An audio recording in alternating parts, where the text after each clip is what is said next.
दोस्तों, मन के सच्चे और भगवान का रूप माने जाने वाले बच्चे जब कोई खौफनाक क्राइम करते हैं तो उन पर कम ही सिनेमा बनता है। लेकिन पिछले कुछ सालों में कुछ ऐसे टीवी शोज जरूर बने हैं जो मर्डर जैसे खौफनाक क्राइम करने वाले बच्चों की कहानियां कहते हैं। और इन कहानियों के बहाने बच्चों की कॉम्प्लेक्स दुनिया, माँ बाप की परवरिश और समाज और सोशल मीडिया के साइड इफेक्ट्स पर बेहतरीन अंदाज में कमेंट्री करते हैं। ऐसा ही एक शो है 2024 में आया अंडर द ब्रिज, और एक दूसरा है 2020 में आया डिफेंडिंग जेकब। ये दोनों ही शोज आपको जरूर देखने चाहिए। अब इन्हीं शोज की तर्ज पर एक नया शो नेटफ्लिक्स पर रिलीज हुआ है जो इतना कमाल है कि रोंगटे खड़े कर देता है। नाम है एडोलेसेंस, जिसमें 13 साल के एक बच्चे पर अपने स्कूल की फीमेल क्लासमेट का मर्डर करने का आरोप है। इस ब्रिटिश शो में मात्र 4 एपिसोड हैं और तकरीबन 1 घंटे के ये चारों एपिसोड सिंगल कंटिन्यूस टेक में शूट हुए हैं। एक कैमरा पूरे वक्त किरदारों के इर्द गिर्द घूमता रहता है और हम देखने वालों को लगता है कि हम उन्हीं किरदारों के बीच खड़े होकर दिल दहला देने वाली घटनाओं को घटते हुए देख रहे हैं।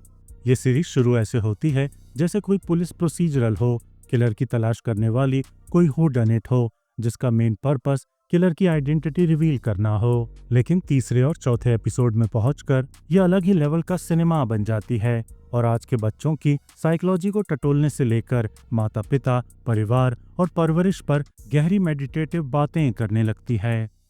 इसका तीसरा एपिसोड तो अपने आप में एक सिनेमैटिक मास्टरपीस है, जिसमें 2 किरदार हैं, एक कमरा है, अनगिनत सवाल जवाब हैं और मात्र एक कैमरा है जो दोनों किरदारों के बीच जैसे हवा में तैरता रहता है।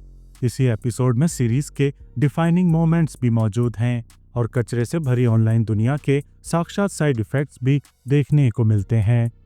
Instagram, racism, online bullying, manosphere, Andrew Tate, misogyny, ये कुछ ऐसे कीवर्ड्स हैं जो इस एपिसोड को और बाकी पूरी ही सीरीज को डिफाइन करते हैं।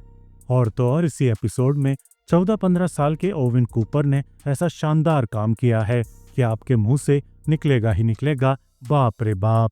ये उनके करियर का पहला एक्टिंग असाइनमेंट था और अपने जीवन के पहले ही रोल में ओवेन कूपर ने हिलाकर रख देने वाला अद्भुत अभिनय किया है, वो भी सिंगल टेक शॉट में। ये सोचने में ही दिमाग घूम जाता है। सुना है कि हर सिंगल टेक एपिसोड के लिए 10 से 15 बार सिंगल टेक रीटेक्स लिए गए। ये सुनकर तो कसम से चक्कर आने लगते हैं। ये सीरीज सच में कमाल की टेक्निकल ब्रिलियंस लिए है। वैसे इस सीरीज का दूसरा एपिसोड भी कम कमाल नहीं है।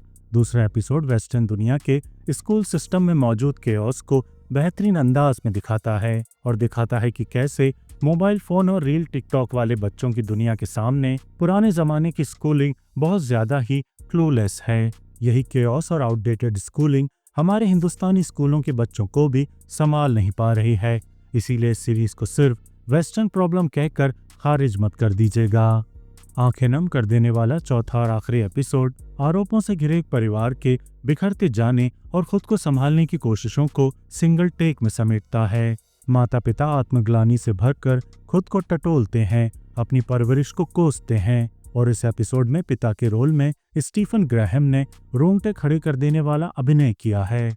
मशहूर ब्रिटिश एक्टर स्टीफन ग्राहम इस शो के को क्रिएटर भी हैं, जिन्हें ब्रिटेन के अलग अलग टाउन्स में हुई उन घटनाओं ने हिला दिया था जिनमें स्कूल जाने वाले लड़कों ने अपनी ही फीमेल क्लासमेट्स का मर्डर कर दिया था। इन्हीं खौफनाक घटनाओं से प्रभावित होकर उन्होंने एडोलेसेंस को राइट किया और एंड्रू टेट जैसे लोगों की भरमार वाले हमारे वक्त की क्रूर सच्चाई को उधेड़ कर हमारे सामने रख दिया। तो अगर अब तक नहीं देखी है तो नेटफ्लिक्स पर एडोलेसेंस जरूर देखिए।